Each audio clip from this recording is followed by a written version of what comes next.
मैं हूं राहुल राजपूत। तो लगातार हर एक तस्वीर न्यूज स्टेट दर्शकों तक पहुंचा रहा है जिस तरीके से लोकसभा चुनाव के पहले चरण में मतदान को लेकर लोगों में उत्साह, मतदान जारी है।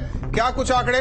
3 बजे तक उत्तर प्रदेश में 47.77% वोटिंग, हर एक सीट का आंकड़ा आपको बता रहे हैं। रामपुर में दोपहर 3 बजे तक 42.77% वोटिंग हो चुकी है। वहीं पीलीभीत में दोपहर 3 बजे तक 48.9% वोटिंग हो चुकी है। देखिए लगातार ये आंकड़ा बढ़ता जा रहा है और शाम 5 बजे तक ये आंकड़ा पूरी तरह से अपने चरम पर पहुंच जाएगा, क्योंकि लोग सुबह से निकलना शुरू होते हैं। धीरे धीरे करके वोट प्रतिशत भी बढ़ता है। हालांकि काफी उत्साह भी देखा जा रहा है लोगों में। उत्तर प्रदेश की 8 सीटों पर मतदान किया जा रहा है। वहीं उत्तराखंड की बात करें तो 5 सीटें हैं। उत्तर प्रदेश की ये 8 सीटें जो कि बेहद महत्वपूर्ण है और ऐसे में ये देखना होगा, क्योंकि काफी इस सीट पर बड़े बड़े ऐसे दिग्गज हैं जिनकी साख दांव पर लगी है। हालांकि ये तो वक्त ही बताएगा कि कौन बाजी मारता है, लेकिन चुनाव काफी दिलचस्प है और जो प्रतिशत है वोट वो भी ठीक तरीके से फिलहाल बढ़ रहा है। और साथ ही लगातार हम आपको अपडेट भी दे रहे हैं। ये महा कवरेज न्यूज स्टेट का लगातार जारी है चुनावों को लेकर। आपको बता दें कि यूपी की 8 सीटों पर पहले चरण में ये मतदान हो रहा है। जबरदस्त उत्साह है मतदाताओं में। बूथों पर मतदाताओं की लंबी लंबी कतारें लगी हुई हैं। सुरक्षा के पुख्ता इंतजाम भी किए गए हैं। अगर दोपहर बाद मतदान की रफ्तार की बात करें तो सुबह के मुकाबले बड़ी भी है। और इसमें सहारनपुर में सबसे ज्यादा अभी तक 3 बजे तक 53.31%। इसके बाद अगर बात की जाए तो पीलीभीत का नंबर आता है 49.06%। और सबसे कम अभी तक रामपुर का रिकॉर्ड दर्ज हुआ है वोटिंग को लेकर 42.77% तक। तो जाहिर तौर पर ओवरऑल की बात करें तो 47.44% वोटिंग हुई है। और वरिष्ठ सहयोगी धीरेन्द्र पुंडीर जी हमारे साथ जुड़े हुए हैं। धीरेन्द्र सर, सुबह हालांकि अलग तस्वीर आ रही थी, दोपहर में एकदम अलग, और कहा जाए कि अब धीरे धीरे जिस तरीके से सूर्य ढलान की तरफ तो लोग बूथ की तरफ पहुंच रहे हैं। जाहिर तौर पर कहा जा सकता है कि 19 का रिकॉर्ड टूटेगा या उसी के लगभग रहेगा, क्योंकि ये जो परसेंटेज होता है पोलिंग को लेकर वो बहुत कुछ तय करता है।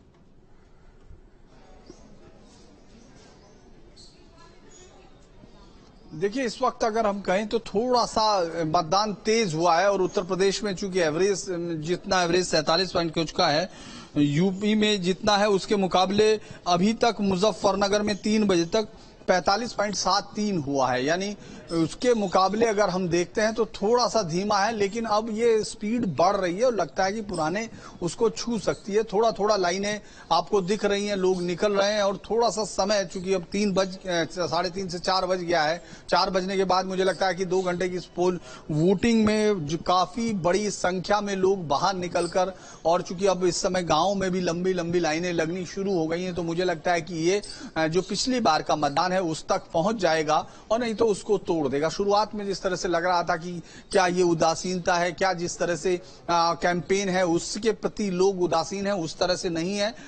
ये साफ कहा जा सकता है कि लोग बाहर निकल रहे हैं, बाहर निकलकर वोट कर रहे हैं और जिस सरकार को वो चुनना चाहते हैं उसके लिए डिसेसिवली वोट कर रहे हैं। बिल्कुल शार्प एज पर जिस तरह की ये पूरी कैंपेन थी, तो उसमें मैं ये कह सकता हूं कि हाल फिलहाल के समय में कभी भी मतदाताओं ने कोई अधूरा या कोई मिला जुला फैसला नहीं दिया। उन्होंने साफ तौर पर क्लियर फैसला दिया। तो उत्तर प्रदेश का ये पहला फेज का चुनाव भी उसी तरफ बढ़ता हुआ दिख रहा है। बिल्कुल साफ तौर पर क्लियर फैसला आने की बिल्कुल उम्मीद है, क्योंकि वोट परसेंटेज लगभग पिछले जैसा या उससे ज्यादा हो सकता है। चलिए ठीक है, लौटेंगे आपके पास में। और सैयद ओवैस अली भी हमारे साथ में मुरादाबाद से जुड़े हुए हैं। सैयद ओवैस, किस तरह की जो वोट प्रतिशत की हम बात करें, किस तरह की रफ्तार से बढ़ रहा है मुरादाबाद में?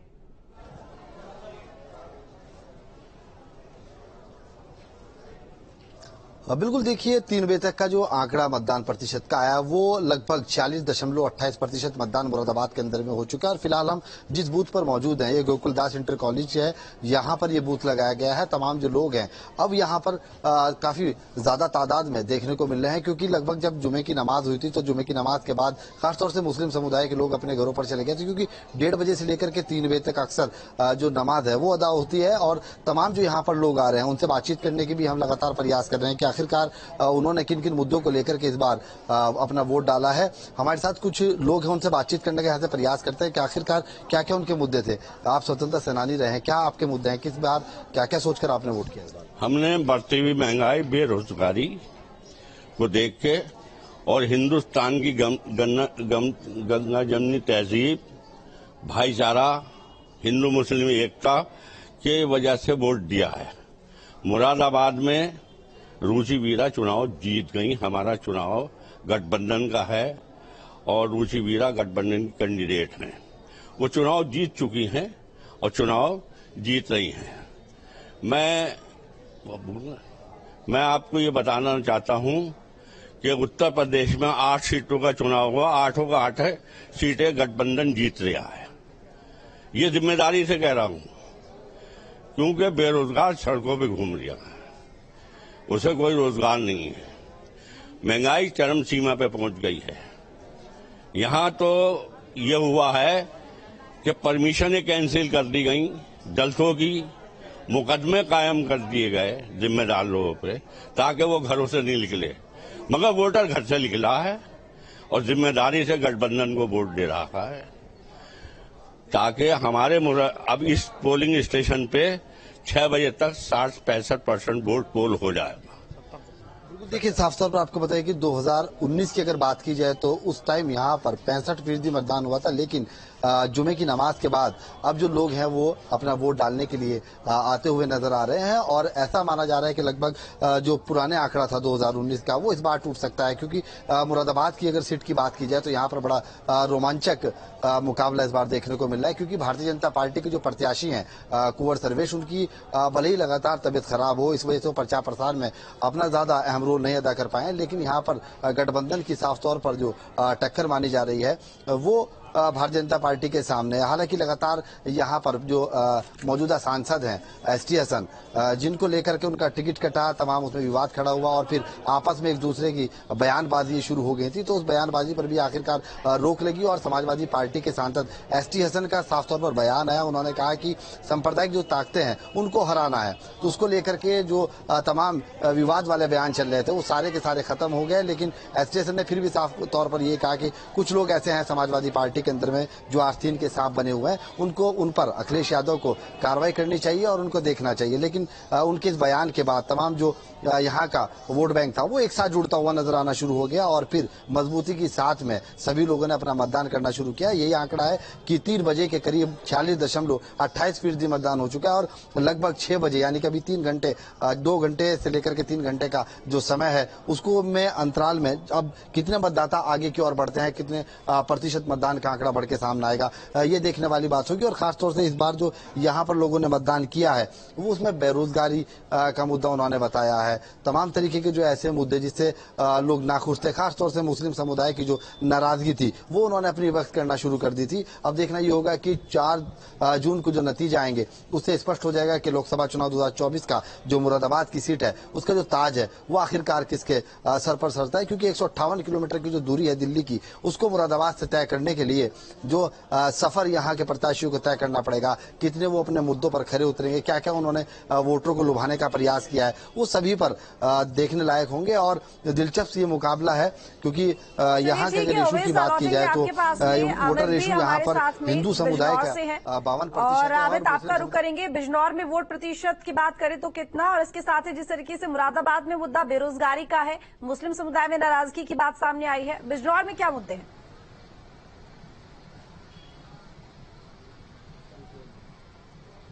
बिल्कुल, देखिए बिजनौर के अगर परसेंटेज की बात की जाए तो 3 बजे तक 45.7% मतदान हुआ है। हालांकि सुबह के वक्त जो वोटर्स हैं वो पोलिंग बूथ पर नहीं दिखाई दिए थे, फिर दोपहर में भी काफी कम भीड़ लोगों की दिखाई दी, लेकिन 3 बजे तक के आंकड़े की बात करें तो 45.7% का आंकड़ा है। अभी 3 घंटे और जो वोटिंग परसेंटेज है 3 घंटे का और आना बाकी है। 6 बजे तक मतदान होगा, 4 बजे के आसपास का वक्त है, अभी 2 घंटे और है क्योंकि धूप की वजह से वोटर्स नहीं निकले थे, तो अब माना जा रहा है कि तमाम वोटर्स निकलेंगे और मुद्दे को लेकर तमाम जो मतदाता है वो मेरे साथ मौजूद है, उनसे बात करेंगे कि किन मुद्दों को लेकर बिजनौर के लोगों ने इस बार जो वोट डाला है, क्या अहम मुद्दे रहे चुनाव में।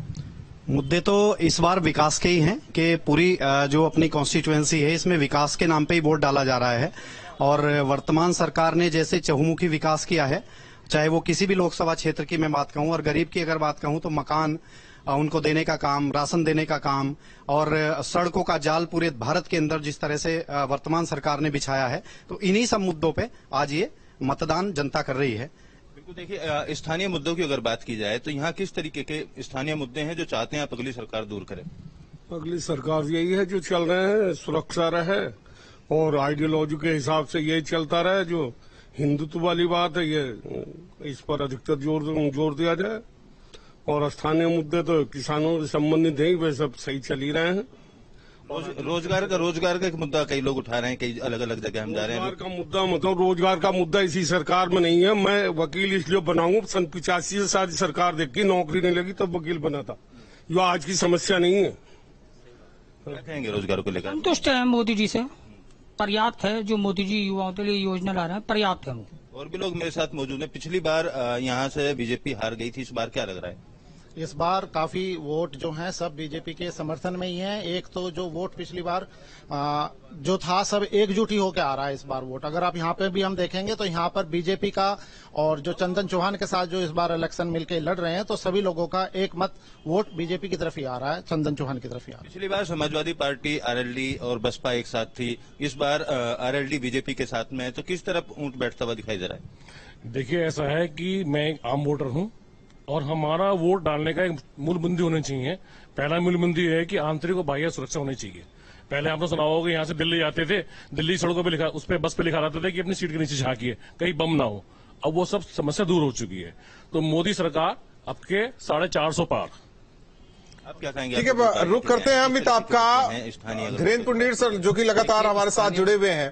धीरेन्द्र सर, सवाल आपसे यह है कि जब आप सुबह उतरे फील्ड में, जब आप बूथ दर बूथ गए, ऑफ द कैमरा और ऑन द कैमरा, आपने क्या अनुभव किया? क्या ये कहे कि ये टेम्पो बरकरार रहेगा अगर वोट परसेंटेज बढ़ता है 7वें चरण तक? पश्चिम से जो शुरू होगा वो पूरब तक जाएगा।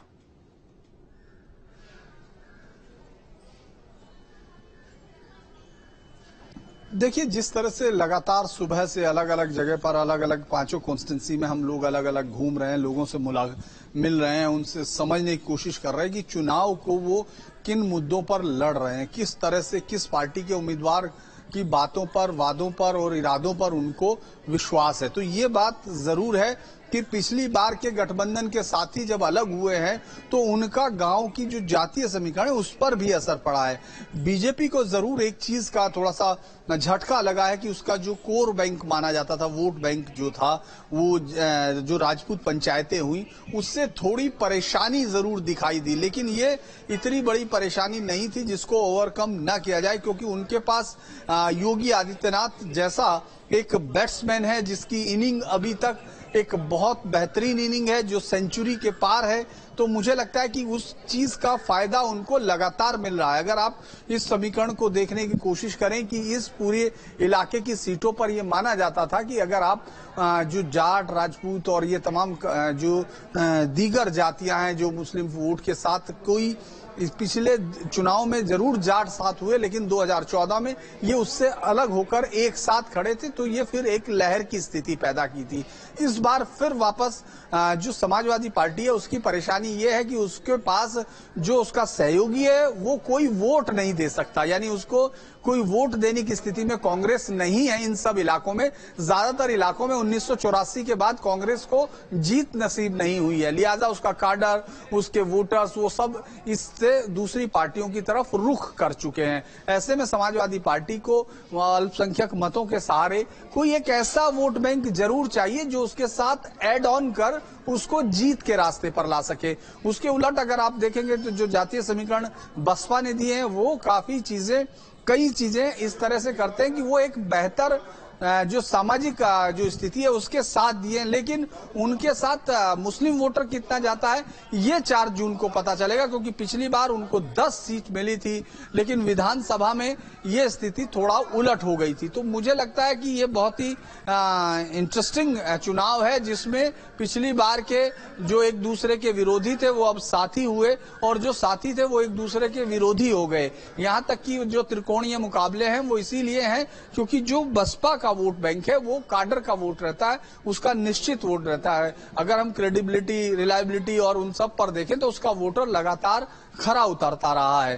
तो उसी तरह से बीजेपी के पास भी सर्टेन सेक्शन थे जो लगातार उसके साथ जुड़े रहे, जिसमें से पहली बार 2014 के बाद राजपूत हिलता हुआ दिखा कुछ हिस्सों में, लेकिन ज्यादातर जो है इंटैक्ट रहा। तो मुझे लगता है ये लड़ाई बेहद दिलचस्प है। आरएलडी के साथ जिस तरह बीजेपी ने गठबंधन करके जो उम्मीद लगाई थी, वो उम्मीद ऐसा लगता है कि ग्राउंड पर दिख रही है कि पूरी होती होगी। और इस लड़ाई में जो साइलेंट वोटर हम जिन्हें कहते हैं, आधी आबादी की बात करते हैं, जिनको लेकर कहा जाए कि पिछले कई सालों से अब कई योजनाएं और राजनीति भी हो रही हैं। अब ये तो जातिगत समीकरण रहा जो पुरुष तय करते हैं, लेकिन महिला तो अपने हिसाब से अब चलने लगी हैं।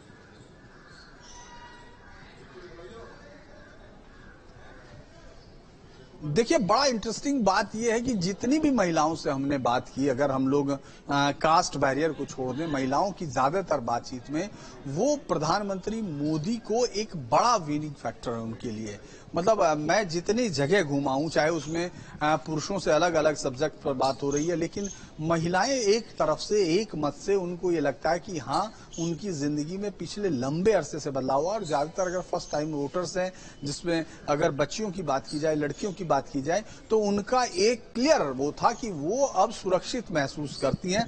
लॉ एंड ऑर्डर उनके लिए सबसे बड़ा इशू था, जिसको वो डे टू डे फेस करती थी। तो ये बात जो पिछले विधानसभा चुनाव में जीत का आधार बनी थी बीजेपी के लिए, आज के वक्त में भी वो बड़ा आधारभूत उसकी ताकत के तौर पर तब्दील हो चुकी। महिला वोटर्स यकीनन मुझे लगता है कि जाति के बैरियर को भी तोड़ रही हैं, और वो ज्यादातर इस बात को अधिमान दे रही हैं कि सुरक्षा व्यवस्था कितनी बड़ी है। और अगर हम लोग उस तबके की बात करें जिसको पास लाभार्थियों की योजना गई, चाहे वो राशन योजना हो, चाहे वो जो मकान बने हैं, जो प्रधानमंत्री आवास योजना है, वो सब है, या सिलेंडर योजना, तो वो भी आपको इस पूरे इलेक्शन में बहुत ताकतवर तरीके से बीजेपी के तरफ जाता दिखता है। और बीजेपी के लिए ये एक प्लस की स्थिति है जब वो इस तरह के लाभार्थियों को, और खासतौर से महिला वोटर्स को, उनके जातीय बैरियर को तोड़कर, उनके धर्म के उसको तोड़कर जब अपनी तरफ लाती है। तो मुझे लगता है ये एक बड़ा फैक्टर होगा अगर प्रधानमंत्री मोदी अपने उस सपने को पूरा करने की स्थिति में आते हैं तो।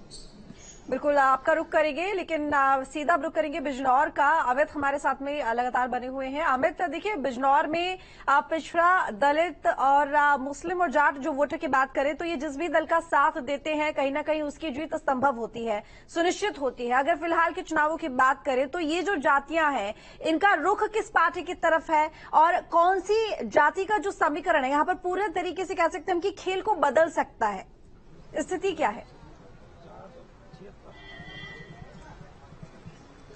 बिल्कुल, देखिए, बिल्कुल जातिगत आंकड़ों को और जातिगत वोटों को साधने के लिए यहाँ पर तीनों ही पार्टियों ने खास तौर पर खासा ध्यान रखा है। जिस तरीके से बीजेपी आरएलडी के साथ जुड़ी थी, तो सीधे तौर पर जाट वोटर्स खास तौर पर बिजनौर इलाके के साधने का काम बीजेपी ने किया। पिछले दिनों जो हार 2019 में मिली थी, वो शिकस्त दोबारा ना मिले, उसके लिए आरएलडी का साथ, और लगातार 5 दौरे सीएम योगी आदित्यनाथ के बिजनौर में हुए ताकि लोगों को साधा जा सके। जयंत चौधरी भी 2 बार यहाँ पर आए। दूसरी पार्टियों की बात की जाए, बसपा सुप्रीमो मायावती ने भी यहाँ पर जनसभा की थी। इसके अलावा जो गठबंधन है, अखिलेश यादव भी यहाँ पर आए और अपनी अपनी जो वोटर्स हैं या जो यहाँ के लोग हैं, उनको साधने की कोशिश की गई थी। इसमें एक बड़ा दाव बीएसपी ने बिजनौर में इस बार जरूर खेला है, क्योंकि जिस तरीके से आरएलडी का साथ बीजेपी ने लिया और जाट वोटर्स को साधने की कोशिश की, तो बीएसपी ने जो आरएलडी है, आरएलडी के महासचिव को ही अपनी पार्टी में ज्वाइन कराया और उनको चौधरी वीरेंद्र सिंह को यहाँ पर टिकट दिया। यानी जाट जो प्रत्याशी है वो मैदान में इस सोच से उतारा कि जो दलित वोट है वो बीएसपी के पास आएगा, और जाट वोटर्स क्योंकि उम्मीदवार जाट है तो उस लिहाज से उनके पास आएगा, और मुस्लिम वोटर्स भी आएगा। तो इस चीज को साधते हुए बीएसपी ने यहाँ पर पूरी तरीके से जो चुनावी कमान है वो कसी। समाजवादी पार्टी की बात करें तो दीपक सैनी चुनावी मैदान में उतारे हैं। इस इलाके में सैनी वोट भी काफी हैं, और समाजवादी पार्टी को लगता है कि मुस्लिम वोट और यादव वोट जो भी हैं वो समाजवादी पार्टी को मिलेंगे, लिहाजा सैनी जो कास्ट है उसकी वोट वोट भी मिले। तो इन तमाम समीकरणों को लेकर तमाम पार्टियों ने ध्यान रखा है। और यहाँ के वोटर्स की अगर बात की जाए तो कुछ वोटर्स से हम अब भी बात कर रहे थे और सुबह भी अलग अलग इलाकों में जाकर कई गांवों में भी हमने लोगों से बात की। काफी इलाके के वोटर जो है वो साइलेंट हैं, स्थानीय मुद्दों को लेकर बात नहीं कर रहे हैं, किस पार्टी के नेता को चुनना है उसको लेकर बात नहीं कर रहे हैं, क्योंकि चौंकाने वाले परिणाम 2019 में आए थे। अब ऐसे में तमाम राजनीतिक दलों ने एडी चोटी का जोर बिजनौर में लगाया है। ऐसे में अब देखना होगा कि आज जो अभी 2 घंटे का और मतदान बचा हुआ है, इसमें किस तरीके के लोगों का रुझान है, क्या मुद्दे हैं। स्थानीय मुद्दों की अगर बात की जाए तो इस पूरी क्षेत्र में सबसे ज्यादा खेती पर निर्भर रहने वाला क्षेत्र है और गन्ना बेल्ट है। गन्ने की पेमेंट को लेकर एक बड़ा मुद्दा पिछले दिनों देखा जाता रहा है। कई बार गन्ने के मिल पर प्रदर्शन भी किया गया है। गन्ने के पेमेंट को लेकर किसानों की मांग रही है। रोजगार को लेकर भी मुद्दा लगातार कई इलाकों में यहाँ लोग बाग उठाते हुए दिखाई दिए। लेकिन अब जिस तरीके से जातीय समीकरणों को साध कर तीनों पार्टियों ने मुख्य तौर पर अपने प्रत्याशियों को मैदान में उतारा है और यहाँ चुनाव प्रचार लगातार तीनों पार्टियों के द्वारा किया गया है। पूरी तरीके से अगर बीजेपी की बात करें तो मुख्यमंत्री योगी आदित्यनाथ के साथ साथ प्रदेश राष्ट्रीय अध्यक्ष जेपी नड्डा भी बिजनौर में पहुंचे थे और उन्होंने भी तमाम वोटर्स को साधने की कोशिश की थी। और जिस तरीके से मुजफ्फरनगर और उसके आसपास के इलाकों में ठाकुर समाज के अंदर नाराजगी देखी गई थी, उस नाराजगी को दूर करने के लिए बीजेपी के तमाम नेता खुद मुख्यमंत्री ग्राउंड जीरो पर रहे और किसी तरीके का नुकसान कोई भी बिरादरी से बीजेपी को ना पहुंचे उसका ध्यान रखा गया। और इसी तरीके से अखिलेश यादव की बात करें या बीएसपी की बात करें, तमाम नेता जातिगत आधार पर यहां वोटरों को साधने का काम करते नजर आए हैं। यहां पर अगर गुजर वोटर या जाट वोटर, सैनी वोटर्स की बात करें तो वो भी काफी निर्णायक भूमिका में है। और सबसे बड़ी बात यह होगी कि मुस्लिम वोटर किस पार्टी की तरफ जाता है। अगर मुस्लिम वोटर बढ़ता है तो सीधे तौर पर बीजेपी को एक बड़ा फायदा इसका मिलेगा और मुस्लिम वोटर अगर एक पार्टी के पास जाता है तो कांटे की टक्कर देखी जा सकती है। फिलहाल के जो समीकरण है या लोगों से बातचीत हुई, जिस तरीके के अभी तक के हालात हैं वो त्रिकोणीय मुकाबला पूरी तरीके से देखा जा रहा है। कुछ लोग मेरे साथ अभी भी मौजूद हैं। क्या लग रहा है आपको, जिस तरीके से प्रत्याशी उतारे गए हैं तमाम पार्टियों की तरफ से, तो जातीय आधार पर कितना फायदा किस पार्टी को मिलेगा? देखिए, अभी आपने एक विषय बताया कि बसपा प्रत्याशी के रूप में यहाँ पे चौधरी वीरेंद्र सिंह जो आरएलडी के महासचिव भी रहे हैं उनको उतारा गया है। लेकिन जाट वोटर, मैं खुद जाट समाज से हूं, जाट वोटर हमेशा राष्ट्रवाद पे अपना मत करता है और ये छोटे मोटे जो मुद्दे होते हैं या जातीय समीकरण को अगर ध्यान में रखा जाए तो उन मुद्दों पर जाट समाज आज की डेट में वोट करने के लिए तैयार नहीं है। बात आपने अभी गन्ने के पेमेंट की है कि स्थानीय मुद्दा एक गन्ने का पेमेंट बड़ा रहता है। आज हमारे इस बिजनौर कॉन्स्टिट्यूएंसी और बिजनौर जिले में 10 शुगर मिले हैं। 10 शुगर मिलों के सभी शुगर मिलों का पेमेंट आज लगभग 15 दिन के अंतराल में सभी का पेमेंट हो रहा है और गन्ने का जो जितना पेराई सत्र था वो लगभग समाप्त हो चुका है। तो सभी किसानों को समय से अपना दूसरी बुआई करने का लाभ मिला है और गन्ने का लगभग सारा पेमेंट सभी मिलों ने लगभग पूरा कर दिया है। अच्छा, ये बताइए आरएलडी का साथ बीजेपी होना कितना फायदेमंद बीजेपी के लिए रहेगा? देखिए, पिछली बार जो इस क्षेत्र में जहां 8 ये अपनी यूपी की लोकसभा सीटें हैं, इन लोकसभा सीटों में पिछली बार जो नुकसान एक तरह से बीजेपी को हुआ था वो आरएलडी भी उसमें एक बड़ा फैक्टर थी। लेकिन इस बार जयंत चौधरी जी का बीजेपी के साथ आना, इस बार ये 8 की 8 सीटें भाजपा को मिलने वाली हैं, ऐसा समीकरण बन रहा है पूरे 8 की 8 सीटों। अब बताइए, अब प्रत्याशी बसपा ने जाट उतारा है, आरएलडी बीजेपी के साथ है, तो बटेगा वोट जाट होगा?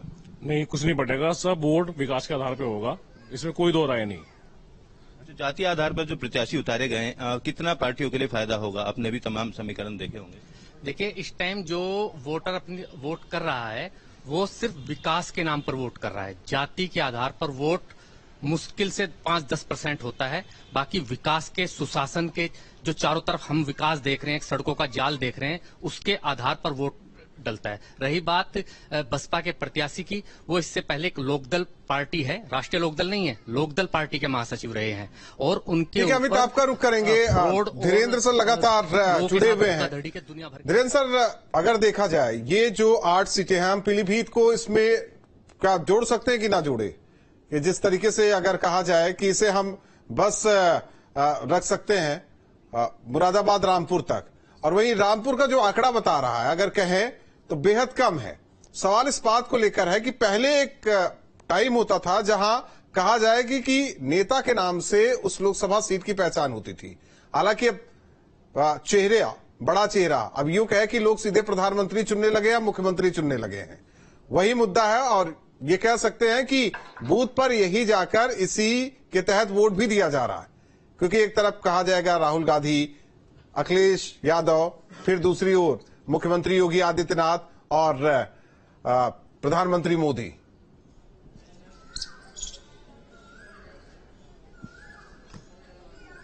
देखिए, एक पहला सवाल है क्योंकि जो अगर वेस्टर्न यूपी की सीटें गिनते हैं तो उसमें यकीनन पीलीभीत उसके साथ अटैच नहीं होता है क्योंकि वो आगे की तरफ बढ़ जाता है, तराई के एरिया में चला जाता है, लेकिन फिर भी वो अमूमन इसके साथ वोट किया जाता है। वहां का दिलचस्प समीकरण रहा ये 8 बार की जो 8 बार जिस परिवार के पास वहां की कमान रही हो, वहां से लोकसभा सांसद रहे हो, चाहे मेनका गांधी या उनके बेटे वरुण गांधी, वो इस बार चुनाव में नहीं है और पड़ोस के जिले से लेकर एक कैंडिडेट को बीजेपी ने उतारा है जो पहले कांग्रेस से बीजेपी में आए और बीजेपी में फिर मंत्री स्टेट गवर्नमेंट में बने, तो उनको उतारकर दिलचस्प जरूर किया है। तो वो बात सही है कि अगर आप भौगोलिक तौर पर देख रहे हैं, लेकिन लंबे समय से चुनाव के साथ में होने की वजह से उसको इन सीटों में गिना जाता है। दूसरा, जो अगर आप जिस समीकरण के लिए बात कर रहे हैं कि किस तरह से इन तमाम सीटों पर मुझे लगता है कि आपके एक बार राहुल सवाल दोहराएंगे। ये कहना था कि अब डायरेक्ट प्रधानमंत्री चुना जा रहा है, न कि प्रत्याशी चुना जा रहा है। अब उस चेहरे पर वोट डाला जा रहा है, पहले प्रत्याशी पर वोट डाला जाता था।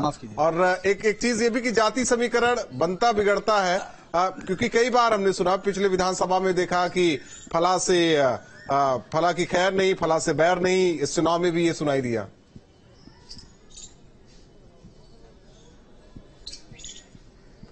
देखिए, ये चूंकि मैं बार बार एक बात कहता हूं कि जब से जो है टीएन शेषन इस देश के मुख्य चुनाव आयुक्त बने थे, उससे पहले के चुनाव को और उसके बाद के चुनाव को हमको अलग अलग स्थिति में रखना होगा, क्योंकि वोट परसेंटेज लगभग 70 to 75 जब होता है तो किसी भी एक जाति और धर्म के लिए बहुत मुश्किल हो जाता है कि उस पूरी जीत को अपने खाते में रख सके। यानी उनको एक समन्वित प्रयास होना होता है, यानी उनके साथ जो समीकरण है वो बैठाए जाते हैं। कई सारी जातियां मिल सकती हैं या कोई अगर रिलीजन है, मान लीजिए अल्पसंख्यक भी है, तो उनको एक वोट जोड़ना पड़ता है। तो ये चीजें जरूर बढ़ी हैं। दूसरा ये कि लंबे समय से लीडरशिप हमेशा से एक बड़ा फैक्टर रही है, चाहे वो आप नेहरू के समय से ले, उस देश में होने वाले पहले चुनाव से लेके आज तक के चुनाव तक बड़े चेहरे हमेशा से पार्टी की ताकत रहे हैं, जिनके अंदर वोटरों को अपनी तरफ खींचने की शक्ति हो। इस समय भी अगर बीजेपी के पास कोई बेहतर हालात आपको अगर दिखते हैं कि बीजेपी अगर एज पर दिखाई देती है, तो कई सारी चीजों के अलावा, अपने काम के अलावा, वो इस बात पर भी दिखाई देती है कि प्रधानमंत्री मोदी के साथ उनके उसे 10 वोट खींच के ला सकता है, यानी वो वोट ला सकता है और इन दोनों का कॉम्बिनेशन उस पार्टी के लिए बेहतर है। रहे बात उसके जो स्थानीय समीकरण होते हैं, उनमें अगर कोई बड़ा चेंज नहीं आता है, जैसे मैंने कहा कि पिछली बार के जो गठबंधन है वो इस बार नहीं है, एक दूसरे के अलग है, तो वो काफी बड़ा चेंजेस स्थानीय सीटों पर ले आते हैं। क्योंकि विधानसभा 5 से 6 होती है, तो उनमें से किसी भी एक विधानसभा में वो समीकरण कई बार क्लिक कर जाता है और इतना बड़ा हो जाता है कि जिस तरह से आपने पिछली बार के चुनाव को उदाहरण पर गौर कीजिए, आरएलडी के सुप्रीमो अध्यक्ष चौधरी अजीत सिंह लगातार यहां बाकी विधानसभाओं में जीत के संजीव बालियान से आगे की तरफ थे, लेकिन जब संजीव बालियान सरधना में जाते हैं तो पुरानी जितनी भी हार थी उसको ओवरकम करते हैं और फिर 6,500 से जीत जाते हैं। तो इस तरह का समीकरण किसी एक विधानसभा पर हो जाता है, लेकिन ज्यादातर इस समय अगर हम लोग चुनाव की बात करें तो लीडरशिप का चेहरा हमेशा मान्य होता है कि वो किस चेहरे पर वोट कर रहे हैं,